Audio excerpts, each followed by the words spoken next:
ciidanka xoogga dalka Soomaaliyeed kuwa deegaanka hoos garabsanaya ayaa galabtay weerar culus ku qaaday maleeshiyada si dhabar gaalibisa ku soo galay deegaan loo magacaabay Beryabale oo hoostaga degmada Buulebardi ee gobolka Hiiraan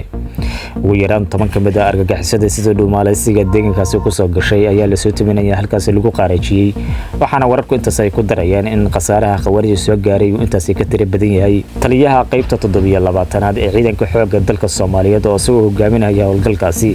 ayaa warbaahinta qaranka u sheegay in khawaarijtu ay ka soo galeen dhinaca wabiga kadibna dadka deegaanka oo ayagu xogtooda hayay ay soo gudbiyeen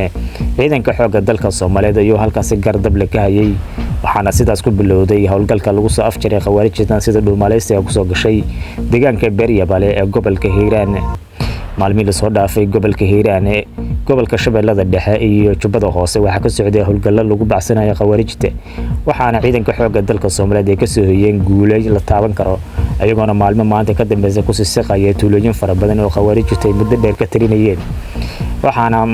ay wacd ku maran inay sii wadi doonaan howlgalkan ka dhinta khawaarijta ilaa ma ay ka sifeynayaan dhammaan bagiga Soomaaliyeed